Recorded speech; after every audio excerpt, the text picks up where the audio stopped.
Burung raksasa itu berdiri diam. Tapi dari tubuhnya, api biru hitam keluar kayak badai neraka. Nggak pakai aba-aba, semburan itu langsung nyapu bersih area di depannya. Dalam hitungan detik, 21 prajurit kerangka ludes di tempat, nyisa abu. 9 penyihir kerangka juga nggak sempat ngapa-ngapain, langsung tewas seketika. Ngeliat itu, Cheng Yu langsung tanggap. Nggak sempat mikir panjang, dia perintahkan penyembuhan massal dimulai saat itu juga.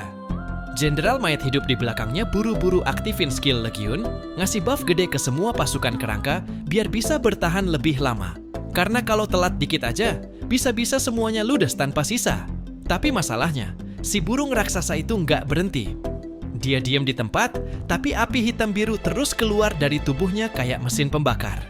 Burung raksasa itu langsung menghabisi 35 prajurit kerangka dan 11 penyihir kerangka hanya dalam sekejap. Lalu ia melesat ke udara sambil menyemburkan api dari mulutnya, mencengkeram tubuh salah satu kerangka dengan cakar besarnya, lalu melemparkannya ke atas seperti anak ayam. Dan dalam satu gerakan, langsung ditelan. Detik berikutnya, cahaya bintang biru kecil mulai muncul di tepi paruhnya. Lalu sekali lagi, ia membuka mulut lebar-lebar dan menyemburkan api biru tua yang membakar udara.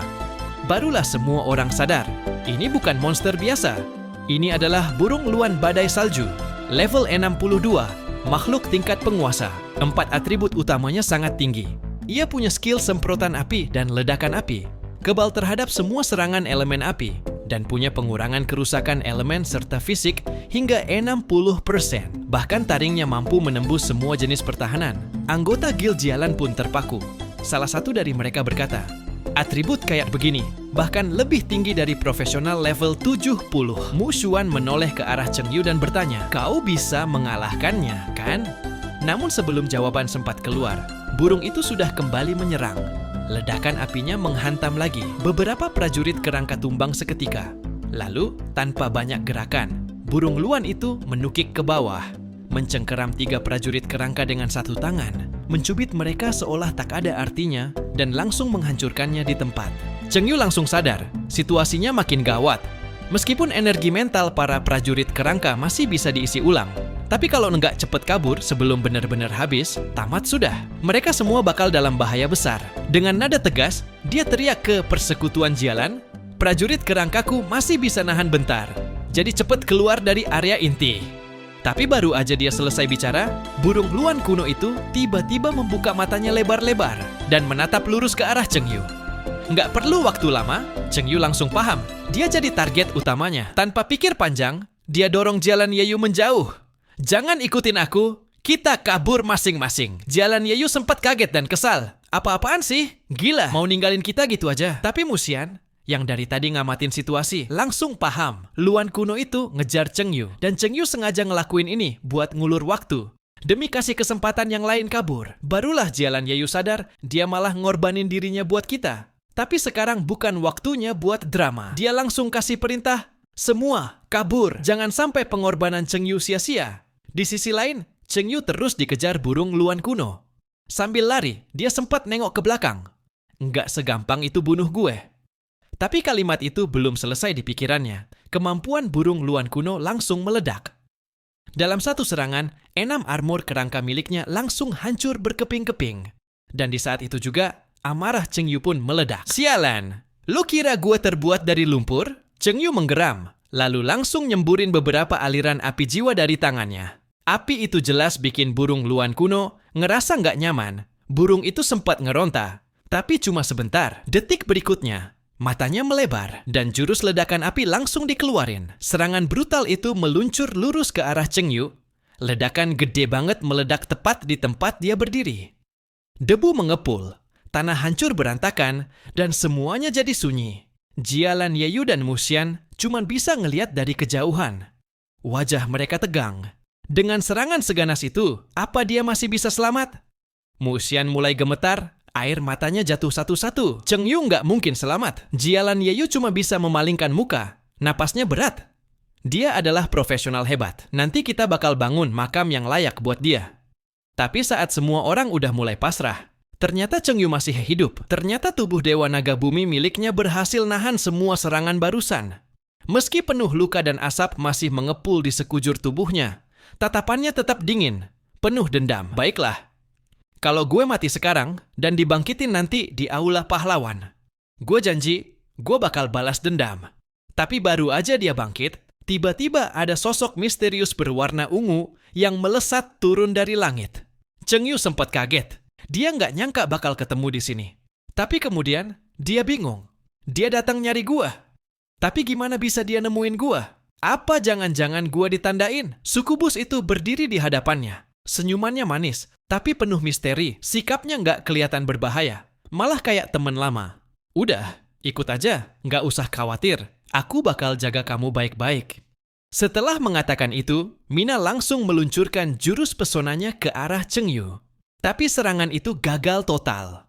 Armor kerangka di tubuh Cheng Yu jadi pelindung yang sempurna. Mina mengerutkan dahi. Ia benar-benar tak menyangka jurus andalannya tidak berdampak sama sekali. Dan yang lebih parah, ia diberi perintah untuk membawa anak ini hidup-hidup. Situasinya jelas jadi lebih rumit.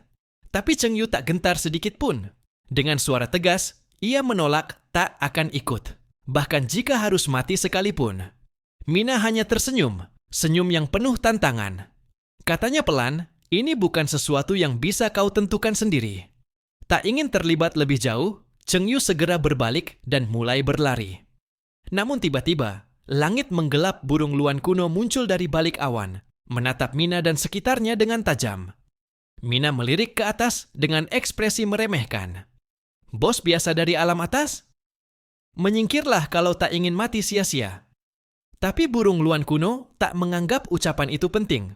Ia mengangkat kepalanya, lalu meraung ke langit. Seketika itu juga, semburan api biru menyala dari mulutnya, meluncur deras ke arah Mina.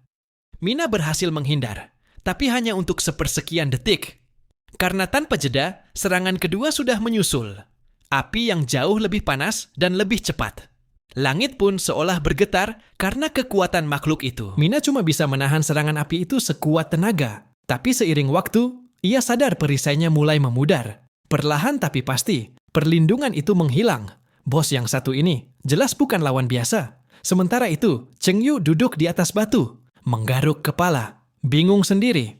Apa sih yang sebenarnya terjadi antara mereka berdua? Dari tadi bentrok, tapi terasa kayak ada konflik pribadi yang nggak selesai. Di sisi lain, Mina berdiri diam, menatap burung luan kuno yang melotot tajam dari atas langit. Tatapannya fokus dan perlahan, tangannya mulai merentang ke samping. Aliran energi ungu berkilat menyambar di sekeliling tubuhnya. Beberapa bola energi hitam langsung muncul, melayang di belakangnya. Dan dengan satu gerakan tangan, bola-bola itu melesat cepat ke arah burung luan kuno. Burung luan kuno tidak tinggal diam. Dari mulutnya, gelombang energi biru keluar. Keduanya bertabrakan keras di udara. Tornado energi biru dan ungu meledak. Medan perang bergetar hebat. Cheng Yu sampai harus menutup matanya karena silau dan tekanan yang menusuk. Dari kejauhan, Musian melihat semuanya. Ia hanya bisa berharap Cheng Yu selamat. Tapi Cheng Yu masih tak habis pikir.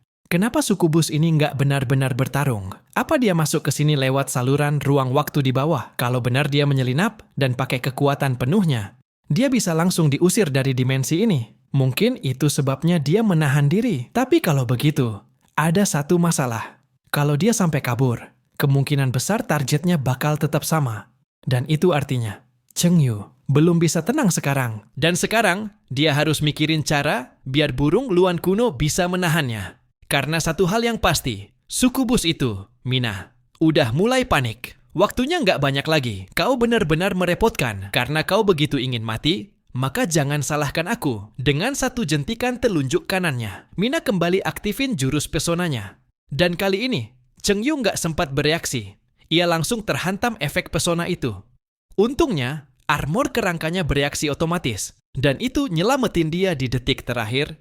Cheng Yu tersadar. Masih syok karena efeknya begitu dahsyat. Sedikit saja lengah, hasilnya bisa fatal. Bahkan, burung luan kuno di atas langit pun ikut kena. Meski udah berjuang sekuat tenaga, ia tetap gagal lepas dari daya tarik pesona Mina. Dalam hitungan detik tubuh besar burung luan, itu ambruk ke tanah. Lalu Mina menatap Cheng Yu. Senyumnya manis, tapi berbahaya. Karena kau memaksaku untuk bertindak, kau harus ikut aku hari ini. Kalau dia bergerak terlalu keras, alam atas bakal langsung sadar. Dan Mina akan langsung diusir. Kalau enggak bisa bawa Cheng Yu hidup-hidup, maka satu-satunya pilihan adalah membawa jasadnya untuk menyeberang. Tanpa ragu, Mina langsung bergerak menuju ke tempat Cheng Yu. Tapi Cheng Yu udah tahu niatnya. Ia segera memanggil pasukan kerangka. Semua pasukan itu langsung mengepungnya rapat, menjaganya habis-habisan. Namun Mina, dengan satu serangan brutal, langsung menghancurkan semua pasukan di sekeliling Cheng Yu. Mina masih tersenyum genit. Jangan melawan. Lagi pula, kau nggak akan bisa kabur. Tapi Cheng Yu nggak semudah itu nyerah. Tanpa pikir panjang, ia langsung memanggil Dewa Naga Bumi. Sosok besar itu muncul dan langsung menyerang Mina tanpa sepatah kata pun. Melihat serangan itu, Mina cuma menatap datar. Ia meledakkan cahaya ungu dari tubuhnya. Minggir. Dan dalam sekejap, tubuh Dewa Naga Bumi hancur berantakan. Mina pun tertawa, lalu terbang cepat ke arah Cheng Yu. Lihat apakah kali ini kau masih bisa melawan. Namun, sebelum serangan itu sampai, mata Mina tiba-tiba membelalak. Cheng Yu mengayunkan tangannya ke atas. Taring-taring kerangka muncul dari dalam tanah. Menangkis serangan Mina dengan kekuatan brutal. Belum sempat ia bereaksi, api jiwa langsung menyusul, bercampur dengan taring-taring kerangka, menusuk tubuh Mina, menghantamnya ke batu besar.